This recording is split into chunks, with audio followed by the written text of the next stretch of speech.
to the truth. And in John chapter 17:16 or 17:16, he says, Father, sanctify them with thy truth. Thy word is truth. So we've been called to come and testify to the truth. And that's what we will do in our lives. Anyway, let's kick it off with 5 people, among them a teacher, was shot dead yesterday in Angata Barikoi, Kilgoris, Narok County, after a demonstration of a land turned chaotic. At press time, 7 other people had been injured and taken to Angata Level 3 hospital. Residents who were protesting the demarcation of a 6,000-acre piece of land in the area. Police intervened and tried to disperse them, sparking violence. Residents torched vehicles that had ferried government officials to the area for the demarcation exercise.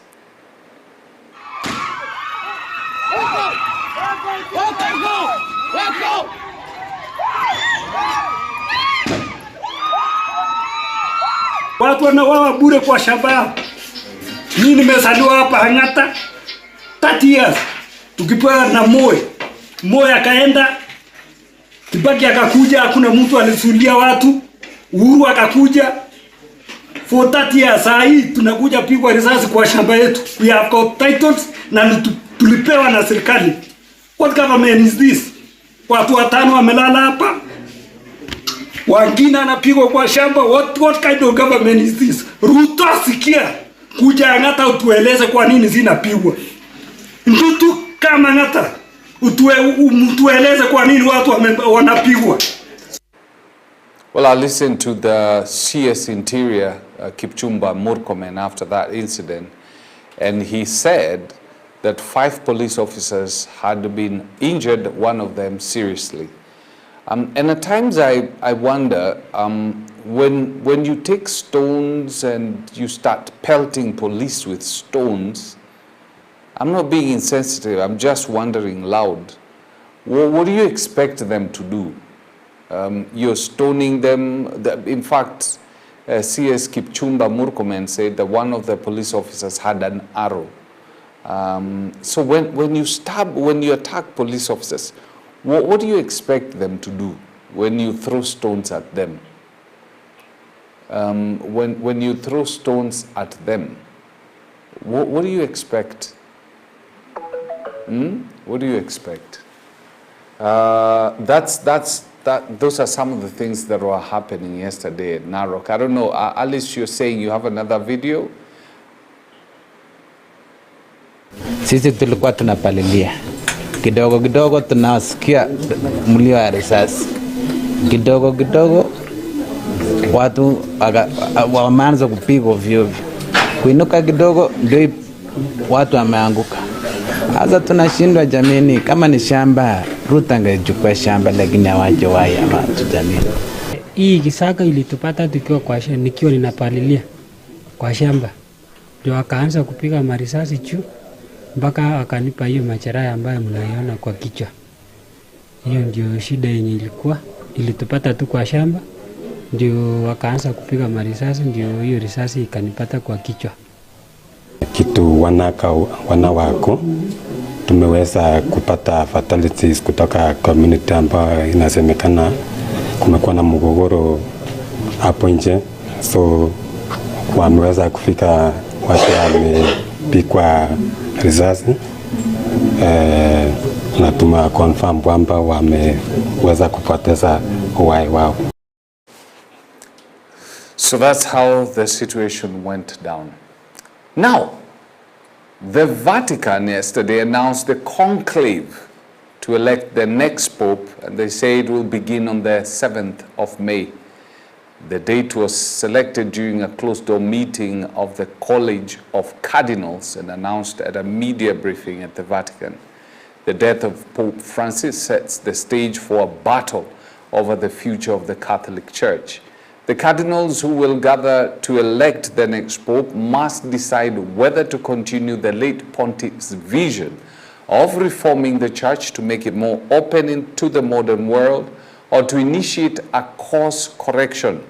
The cardinals met earlier yesterday for the first time since the funeral and burial of Pope Francis on the 26th of April. More than 180 cardinals attended the morning meeting.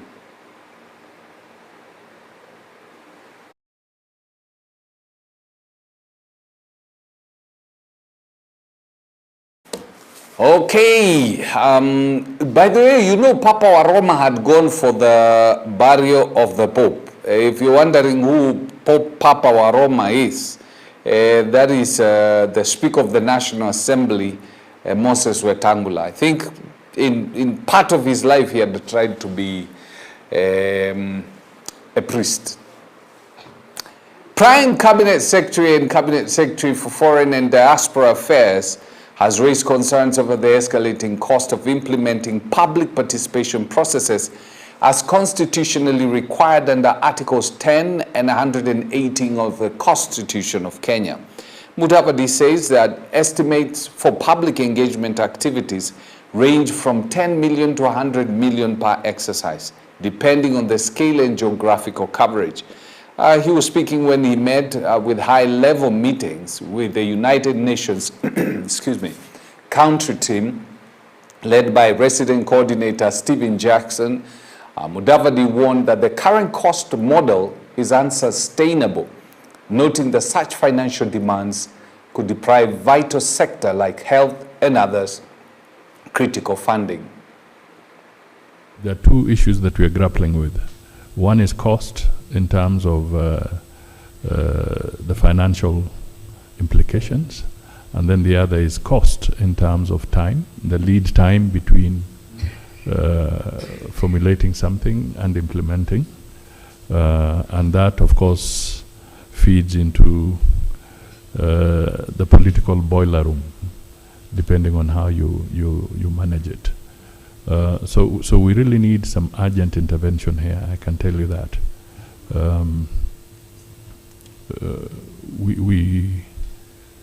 We are seeing proposals of public participation for one piece of legislation ranging from 10 million shillings to 100 million shillings. It's not tenable. There's this aspect of the donors' conditions, which of course you can't wish away. But then in your process of negotiation, the aspect of the host country against the donor's condition, let's see how we can have that delicate balance so that at times we don't just come with a rigid process that our hands are tied and there's nothing we can do about it. It's an issue we really need to critically look at it.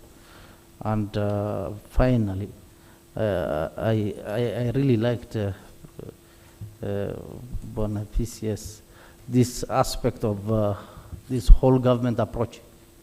Similarly, like the way we are doing, if the UN has really come up with the same system, I think that will reduce cost, improve coordination, efficiency, and we will be in a position, all of us, to read from the same script. You know, most of the things that are done by government officials are always expensive. A ball pen will go for around 300 shillings, a ball pen. And so I'm kind of not surprised. The Kenya Environmental Health and Public Health Practitioners Union and Kenya Union of Medical Laboratory Officers have threatened to strike if the government does not address concerns on the establishment of the Kenya National Public Health Institute. At a joint press briefing in Nairobi, they demanded the institute be set up legally, transparently, and without weakening frontline health service. They criticized the Ministry of Health for transferring officers to the Kenya PHI without proper legal framework. We want to make it very clear. We are not opposing the formation of Kenya Institute of Kenya National Public Health Institute, KNPHI. Yes. We are not opposing it, but the manner in which it is being hurriedly formed raises a lot of eyebrows. Number one, we have a crisis at the Ministry of Health brought about by misadvice by the person who is responsible to advise the government on issues to do with health. What we want is the structures to be in place, and those structures, especially the human resource aspect of it, we have exactly, interestingly, we have huge shortage at the Ministry of Health. These are ample time, even for the SAGA and Kenya National Public Health Institute to do and advertise, employ. These are ample time to utilize that. Even allocation of the funds, this is the ample time. Yeah, so we are not opposing anything. We are in support of it. But at the end of the day, we want it to follow the due procedure. Now, Kilifi County residents had the opportunity to express their views on the intentions of Busia Senator Okiya Omtatah to run for the presidency in 2027. Now, according to the committee's officer, Mary Kathome Ryungu, the committee has so far toured 30 counties to identify the challenges and needs of the citizens. Mary said coastal counties have similar needs, including lack of access to marine resources, unemployment, and other issues. She also said that before 2027, the committee will submit the recommendation to Senator Okiya Omtatah and ensure that urgent issues are addressed before the next general election.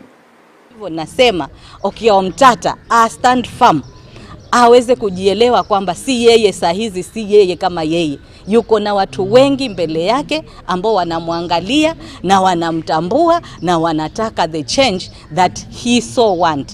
Swala la Mheshimiwa Okiya Omtatah kutaka kiti cha urais ni swala ambalo tumelipokea kwa roho safi sana. Kwa roho safi sana. Tunahitaji mtu kama yeye kwa sababu Okiya Omtatah ni mmoja kati ya wale viongozi ambao tumewaona miaka yote wako chini huku wakimtafutia haki ama kumtetea mwananchi wa kawaida. Mimi swala la Omtatah nimelibeba kwa 100% kwa sababu moja tu. Nimeona yeye ametoka from nowhere na amekuja tayari na kutaka kusema kiti hicho na kitaka cha president kwa malengo ya kuangalia yule mwananchi wa chini kabisa. Now remember Cleophas Malala, the guy who in yesterday's Daily basically exposed everything that was happening in the UDA party and the government? Well, he suffered a setback after the High Court upheld a Gazette notice dated 19th of August 2024 that removed him from the position of the United Democratic Alliance Party Secretary General. In a ruling delivered by Justice Bahati Mwamuye, the decision quashed the one that had been given earlier by Political Parties Dispute Tribunal that had temporarily reinstated Malala. The court emphasized that the Gazette notice affecting Malala's removal remains valid and binding. In further blow to Malala, the High Court also nullified the entire proceedings before the parliamentary and the dispute resolution, effectively closing the door on any attempt to challenge his ouster through that forum. This decision cements the appointment of Hassan Omar as the legitimate UDA Secretary General, consolidating the party's leadership. Recent changes. Omar, a former Mombasa senator and a close ally of President William Ruto, is expected to steer the party as it prepares for upcoming political contests.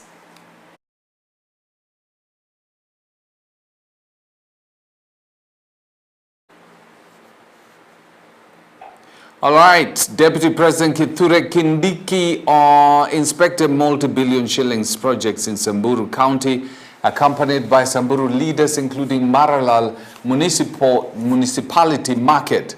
The Deputy President has affirmed to the residents of Samburu that they will not experience power outages owing to the Rumuruti substation that is meant to eradicate the problem. He also asked residents to have faith in the government as it will fulfill its election promises. Kutakuwa na ICT hub ambaye ni chumba kiko na kompyuta na internet. Unaweza enda pale, unaingia kwa mtandao, unatafuta wateja pale, internet italipwa na serikali ya Kenya, hakuna bundles, hakuna kununua sijui nini, free internet na kompyuta ya kutosha ambao wananchi watatumia pale. hii soko itakuwa na mahali pa kufanyia mkutano. Wakati wale ambao ni wanabiashara hapa wanafanya mkutano wa soko, there is a conference room ama boardroom, mahali watakaa pale wafanye mkutano kama watu maalum, kama watu wakubwa, watu wenye heshima. Hiyo ndio bottom. Tutoa wananchi kwa kando kando huku mahali wanaumia kwa jua na vumbi, na kuwajengea mahali safi wakae kama wale wanabiashara wengine. Stima inapotea. Dawa ya stima hapa ni ile program tuko naye pale Rumuruti ya kujenga substation ya power. Tunatumia zaidi ya milioni 330 ambayo inakamilisha. The substation inajengwa saa hizi. It is already 40% complete. I want to assure you, in the next few months, either the president ama mimi nitakuja kucommission substation ya Rumuruti ambayo itaweka nguvu stima iwache kupotea katika hii sehemu yetu ya Maralal.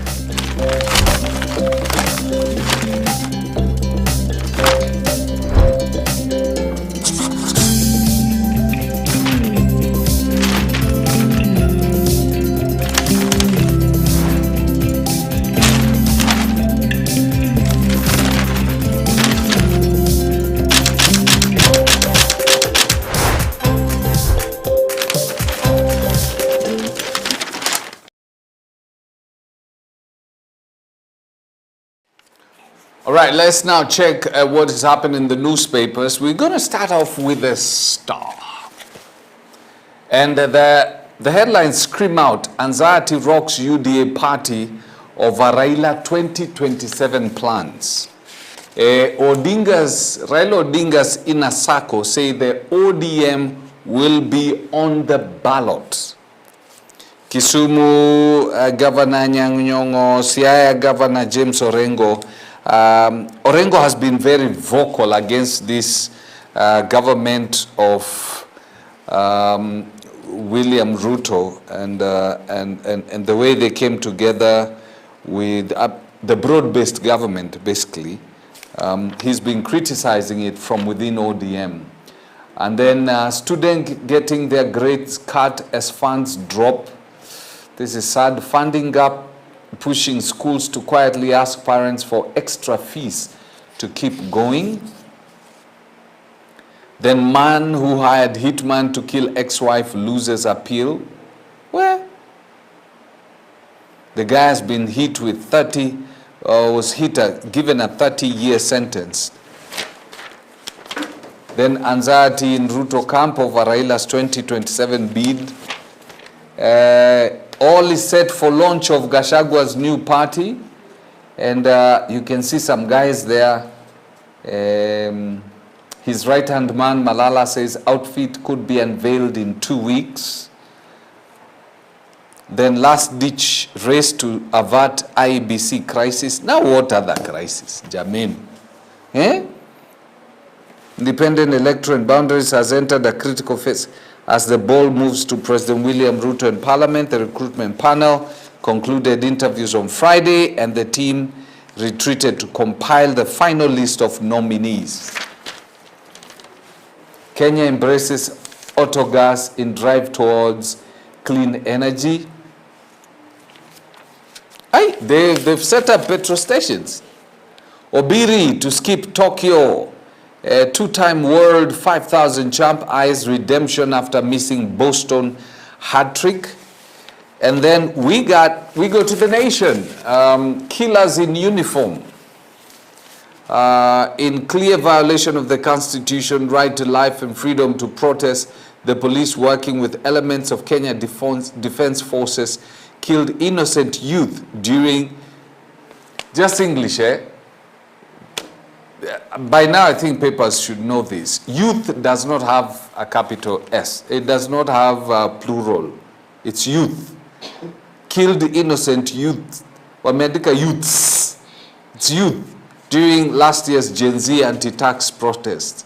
Despite a parliamentary committee ordering police oversight body IPOA to investigate the deaths and make its finding public, the state agency has failed to do so. Only the media remains a defender of the public by revealing this deadly transgression and identifies the killers.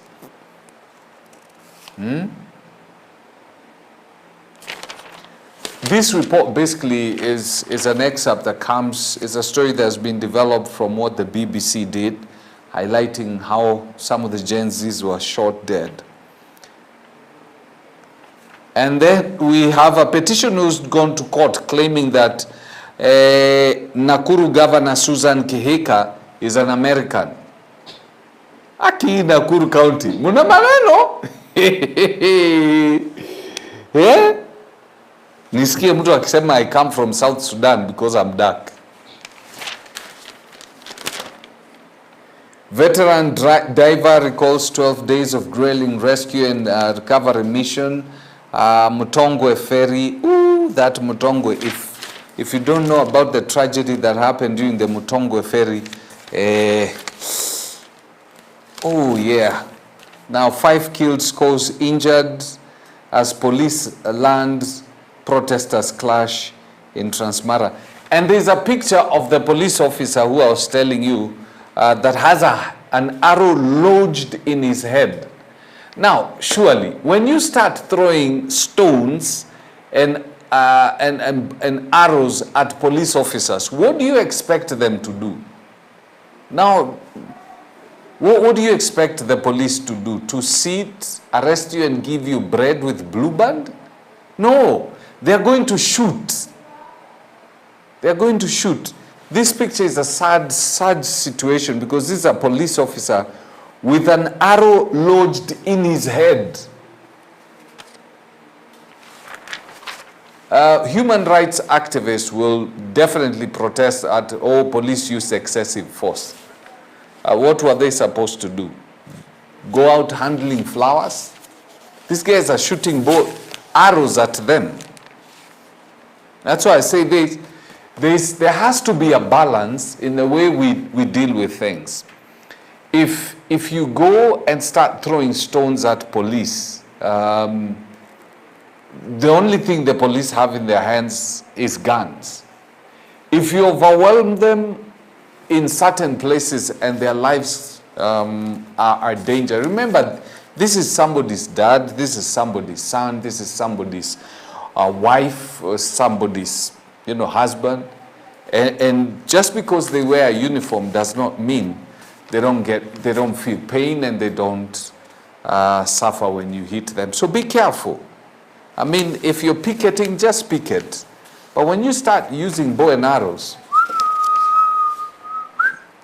my friend used to say, ulirusha mawe police station. Na GSU walikuwa wametembea huko. Then the Daily Nation has got the headline, short-lived truce.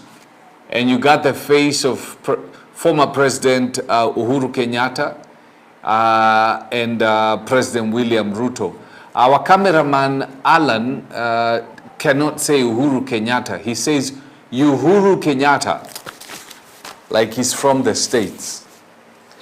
Anyway, last December, President Ruto made a surprise visit to the rural residents of his predecessor, Uhuru Kenyatta, or according to Alan, Uhuru Kenyatta, in Ishaweri after 2 years of hostilities, including a raid by security agencies on the home of the country's 4th president. The meeting between the two allies turned foes signaled a thawing relation.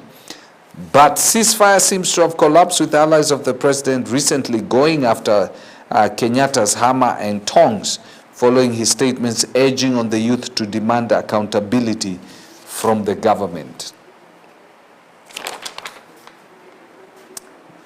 Then state stops screening of BBC expose on protesters killing. Spokesman saying government pressured them to stop screening. But I watched it. Where did they stop it screening? I've watched it. Pressure mounts on government to take action.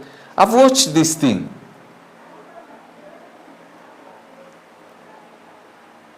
In fact, by the time I was watching it, it had been on YouTube for, I think, 17 hours, and it had over 1 million views. So I'm wondering how it stopped the screening. Or did it stop the screening on... Anyway. New deadly mosquito species found on Mount Kenya, on Kenya-Tanzania coast. Ish. Scientist says it's highly resistant to insecticides and belong to the Anopheles gambiae complex. At times they're just tweaked in the labs. 5 shot dead in Transmara as police clash with the locals over land. Don't always believe what you see. Gachagua will refund housing levy. Where are you going to get money from?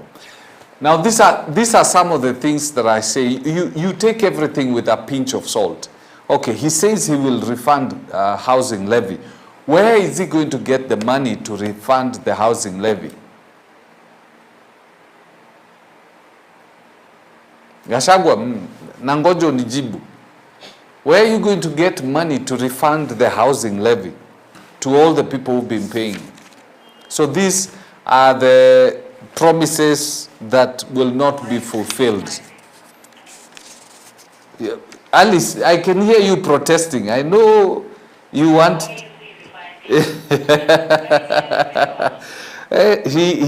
Alice is protesting on the other side. So he's saying, the former deputy president says that once he takes over government, or when or if he takes over government, he will refund the housing levy, meaning the government will refund that money. But I don't believe that, because where are they going to get money if the country is struggling the way it's struggling right now? State in 10 billion fiber optic rollout to boost connectivity. Court validates Malala removal from UDA. MP Jalango faulted for Kisii witchcraft remarks. What did he say? Langata MP Odur aka Jalango has found himself on the receiving end following his public utterances in Kisii County on Sunday. He had joined Deputy President Kithure Kindiki to raise funds for construction. And he talked about, witchcraft in that area.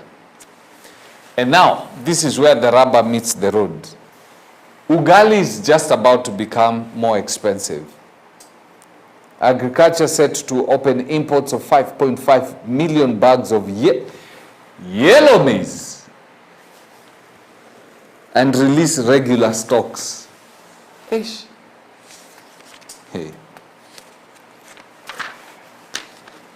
I don't know about you. Have you ever taken yellow maize? I did when I was a young kid during Moi's time.